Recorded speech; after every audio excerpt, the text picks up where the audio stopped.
Hi ವೀಕ್ಷಕರೇ, ಎಲ್ಲರಿಗೂ ನಮಸ್ಕಾರ. ಗೃಹಲಕ್ಷ್ಮಿ ಯೋಜನೆಯ 12ನೇ ಕಂತಿನ ಹಣಕ್ಕಾಗಿ ಸಾಕಷ್ಟು ಫಲಾನುಭವಿಗಳು ಪ್ರತಿನಿತ್ಯವೂ ಕೂಡ ವೆಯ್ಟ್ ಮಾಡ್ತಾ ಇದ್ದೀರಾ. ಪ್ರತಿನಿತ್ಯವೂ ನಮ್ಮ ಬ್ಯಾಂಕ್ ಖಾತೆಗೆ ಹಣ ಬಂದಿಲ್ಲ ಅಂತ ತುಂಬ ಜನ ಕಮೆಂಟ್ನ ಕೂಡ ಮಾಡ್ತಾ ಇದ್ದೀರಾ. ನೋಡಿ ಸ್ನೇಹಿತರೆ, ಇಂತಹ ಪ್ರತಿಯೊಂದು ಫಲಾನುಭವಿಗಳಿಗೆ ಸರ್ಕಾರದಿಂದ ಒಟ್ಟು 6,000 ಹಣನ ಜಮಾ ಮಾಡ್ತಾ ಇದ್ದಾರೆ. ಅಂದರೆ ಗೃಹಲಕ್ಷ್ಮಿ ಯೋಜನೆಯ 12, 13 ಮತ್ತು 14ನೇ ಕಂತಿನ ಹಣ ಈ ಫಲಾನುಭವಿಗಳ ಬ್ಯಾಂಕ್ ಖಾತೆಗೆ ಜಮಾ ಆಗ್ತಾ ಇದೆ. ಅದೇ ರೀತಿ ನಾಳೆ ಗುರುವಾರ ಅಂದರೆ ಸೆಪ್ಟೆಂಬರ್ 26ರಂದು ಕರ್ನಾಟಕದ ಯಾವ ಜಿಲ್ಲೆಗಳಿಗೆ 12ನೇ ಕಂತಿನ ಹಣ ಬರ್ತಾ ಇದೆ ಅಂತ ನಾನು ನಿಮಗೆ ತಿಳಿಸ್ಕೊಡ್ತಾ ಇದ್ದೀನಿ. ಇದರ ಜೊತೆಗೆ ಗೃಹಲಕ್ಷ್ಮಿ ಯೋಜನೆಯಲ್ಲಿ 5 ಪ್ರಮುಖವಾದ ಹೊಸ ಮಾಹಿತಿನ ಸಚಿವೆ ಲಕ್ಷ್ಮೀ ಹೆಬ್ಬಾಳ್ಕರ್ ಅವರು ಕೊಟ್ಟಿದ್ದಾರೆ. ಹಾಗಾದರೆ ಬನ್ನಿ ವೀಕ್ಷಕರೇ, ಆ ಒಂದು ಮಾಹಿತಿ ಏನು ಅಂತ ತಿಳ್ಕೊಳ್ಳೋಣ. ಅದಕ್ಕಿಂತ ಮೊದಲು ವಿಡಿಯೋ ನೋಡ್ತಾ ಇರುವ ಪ್ರತಿಯೊಬ್ಬರ ಹತ್ರ ಕೂಡ ಒಂದು ಚಿಕ್ಕ ರಿಕ್ವೆಸ್ಟ್ ಇದೆ.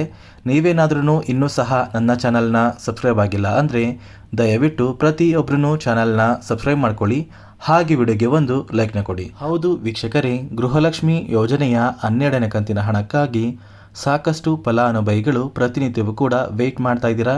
ನಿಮ್ಮ ಬ್ಯಾಂಕ್ ಖಾತೆಗೆ ಇನ್ನೂ ಸಹ ಹಣ ಬಂದಿಲ್ಲ ಅಂತ ತುಂಬ ಜನ ಕಮೆಂಟ್ನ ಕೂಡ ಮಾಡ್ತಾ ಇದ್ದೀರಾ. ಇಂತಹ ಪ್ರತಿಯೊಂದು ಫಲಾನುಭವಿಗಳಿಗೆ ಸರ್ಕಾರದಿಂದ ನಾವು ಒಟ್ಟು 6,000 ಹಣನ ಜಮಾ ಮಾಡ್ತೀವಿ ಅಂತ ಸಚಿವೆ ಲಕ್ಷ್ಮೀ ಹೆಬ್ಬಾಳ್ಕರ್ ಅವರೇ ಒಂದು ಮುಖ್ಯವಾದ ಮಾಹಿತಿನ ಕೊಟ್ಟಿದ್ದಾರೆ. ಹಾಗಾದರೆ ನಿಮ್ಮ ಬ್ಯಾಂಕ್ ಖಾತೆಗೆ 6,000 ಹಣ ಹೇಗೆ ಬರುತ್ತೆ ಅಂತ ನೀವು ಕೇಳ್ಬೋದು. ನೋಡಿ ಸ್ನೇಹಿತರೆ, ಸರ್ಕಾರದಿಂದ ಒಟ್ಟು 3 ಕಂತಿನ ಹಣ ಅಂದರೆ ಜುಲೈ ತಿಂಗಳ ಹಣ, ಆಗಸ್ಟ್ ತಿಂಗಳ ಹಣ ಮತ್ತು ಸೆಪ್ಟೆಂಬರ್ ತಿಂಗಳ ಹಣನ ಜಮಾ ಮಾಡಬೇಕು.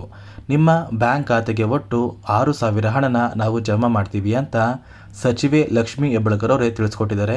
ಇಲ್ಲಿ ಯಾರೆಲ್ಲ ಫಲಾನುಭವಿಗಳು 12ನೇ ಕಂತಿನ ಹಣ ನಮ್ಮ ಬ್ಯಾಂಕ್ ಖಾತೆಗೆ ಜಮಾ ಆಗಿಲ್ಲ ಅಂತ ಹೇಳ್ತಾ ಇದ್ದೀರಾ, ನಿಮ್ಮ ಬ್ಯಾಂಕ್ ಖಾತೆಗೆ ಒಟ್ಟು ಸರ್ಕಾರದಿಂದ 6,000 ಹಣನ ಜಮಾ ಮಾಡ್ತಾರೆ.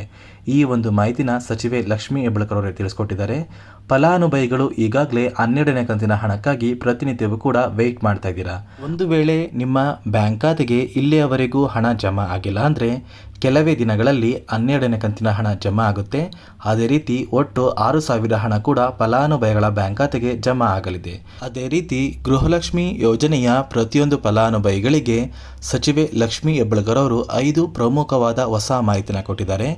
ಇದರ ಜೊತೆಗೆ ನಾಳೆ ಗುರುವಾರ ಅಂದರೆ ಸೆಪ್ಟೆಂಬರ್ 26ರಂದು ಕರ್ನಾಟಕದ ಯಾವ ಜಿಲ್ಲೆಗಳಿಗೆ 12ನೇ ಕಂತಿನ ಹಣ ಜಮಾ ಆಗಲಿದೆ ಅಂತ ನಾನು ನಿಮಗೆ ತಿಳಿಸ್ಕೊಡ್ತಾ ಇದ್ದೀನಿ. ಮೊದಲಿಗೆ ಬೆಂಗಳೂರು ನಗರ, ಬೆಂಗಳೂರು ಗ್ರಾಮಾಂತರ, ರಾಮನಗರ, ಚಿಕ್ಕಬಳ್ಳಾಪುರ, ಚಿತ್ರದುರ್ಗ, ದಾವಣಗೆರೆ, ಕೋಲಾರ, ಶಿವಮೊಗ್ಗ, ತುಮಕೂರು, ಬಾಗಲಕೋಟೆ, ಬೆಳಗಾವಿ, ವಿಜಯಪುರ, ಧಾರವಾಡ, ಗದಗ, ಹಾವೇರಿ, ಉತ್ತರ ಕನ್ನಡ, ಬಳ್ಳಾರಿ, ಬೀದರ್, ಕಲಬುರಗಿ, ಕೊಪ್ಪಳ, ರಾಯಚೂರು, ಚಾಮರಾಜನಗರ, ಚಿಕ್ಕಮಗಳೂರು, ದಕ್ಷಿಣ ಕನ್ನಡ, ಹಾಸನ, ಕೊಡಗು, ಮಂಡ್ಯ ಮತ್ತು ಮೈಸೂರು ಈ ಜಿಲ್ಲೆಗಳಿಗೆ ಸರ್ಕಾರದಿಂದ ಗೃಹಲಕ್ಷ್ಮಿ ಯೋಜನೆಯ 12ನೇ ಕಂತಿನ ಹಣ ಜಮಾ ಆಗಲಿದೆ.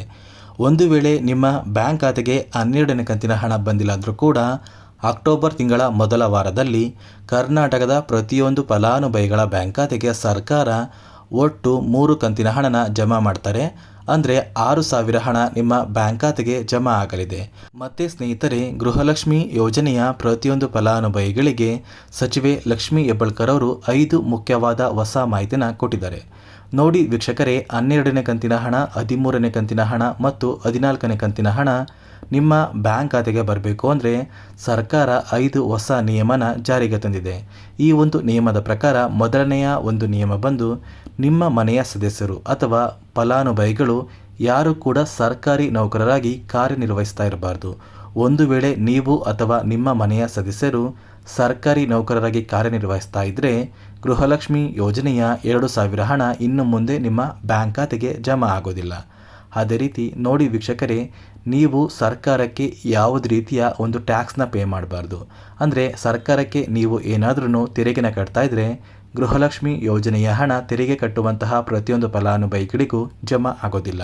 ಅದೇ ರೀತಿ ನೋಡಿ ವೀಕ್ಷಕರೇ, 3ನೆಯ ಒಂದು ನಿಯಮ ಬಂದು, ನಿಮ್ಮ ಮನೆಯಲ್ಲಿ ನೀವು ಏನಾದ್ರೂ ವೈಟ್ ಬೋರ್ಡ್ ಇರುವಂತಹ ಒಂದು ಕಾರ್ನ ಹೊಂದಿದ್ರೆ ಅಥವಾ ವೈಟ್ ಬೋರ್ಡ್ ಇರುವಂತಹ ಯಾವುದಾದರೂ ಒಂದು ವಾಹನನ ಹೊಂದಿದ್ರೆ ಸರ್ಕಾರ ನಿಮ್ಮ ಬ್ಯಾಂಕ್ ಖಾತೆಗೆ ಗೃಹಲಕ್ಷ್ಮಿ ಯೋಜನೆಯ 2,000 ಹಣನ ಸ್ಟಾಪ್ ಮಾಡ್ತಾ ಇದ್ದಾರೆ. ಮತ್ತು 4ನೆಯ ಒಂದು ನಿಯಮ ಬಂದು, ನಿಮ್ಮ ಮನೆಯ ವಾರ್ಷಿಕ ಆದಾಯ 10 ಲಕ್ಷಕ್ಕಿಂತ ಕಡಿಮೆ ಇರಬೇಕು. ಒಂದು ವೇಳೆ ನಿಮ್ಮ ಮನೆಯ ವಾರ್ಷಿಕ ಆದಾಯ 10 ಲಕ್ಷಕ್ಕಿಂತ ಜಾಸ್ತಿ ಇದ್ದರೆ ನಿಮ್ಮ ಬ್ಯಾಂಕ್ ಖಾತೆಗೆ ಗೃಹಲಕ್ಷ್ಮಿ ಯೋಜನೆಯ 12ನೇ ಕಂತಿನ ಹಣ ಮತ್ತು ಯಾವುದೇ ರೀತಿಯ ಒಂದು ಹಣ ಜಮಾ ಆಗೋದಿಲ್ಲ. ಅದೇ ರೀತಿ ಕೊನೆಯ ಒಂದು ನಿಯಮ ಬಂದು ನೋಡಿ ವೀಕ್ಷಕರೇ, ನೀವು ಹೊಂದಿರುವಂತಹ ಒಂದು ಆಸ್ತಿ ಅಂದರೆ ನಿಮ್ಮ ಬಳಿ ಏನಾದ್ರೂ ಜಮೀನು ಇದ್ದರೆ ಆ ಒಂದು ಜಮೀನು 10 ಎಕರೆಗಿಂತ ಕಡಿಮೆ ಇರಬೇಕು. ಒಂದು ವೇಳೆ ನಿಮ್ಮ ಆಸ್ತಿ 10 ಎಕರೆಗಿಂತ ಜಾಸ್ತಿ ಇದ್ದರೆ ಸರ್ಕಾರದಿಂದ ಬರುವಂತಹ ಗೃಹಲಕ್ಷ್ಮಿ ಯೋಜನೆಯ ಹಣ ನಿಮ್ಮ ಬ್ಯಾಂಕ್ ಖಾತೆಗೆ ಬರೋದಿಲ್ಲ. ನೋಡಿ ಸ್ನೇಹಿತರೆ, ಇದಿಷ್ಟು ಸರ್ಕಾರ ಜಾರಿಗೆ ತಂದಿರುವಂತಹ 5 ಹೊಸ ನಿಯಮ ಆಗಿದೆ.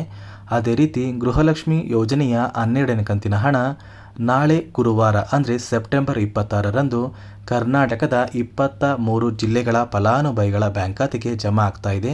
ನಿಮ್ಮ ಬ್ಯಾಂಕ್ ಖಾತೆಗೆ ಇಲ್ಲಿಯವರೆಗೂ ಎಷ್ಟು ಕಂತಿನ ಹಣ ಬಂದಿದೆ ಅಂತ ಪ್ರತಿಯೊಬ್ಬರೂ ಕಮೆಂಟ್ ಮಾಡಿ ತಿಳಿಸಿ.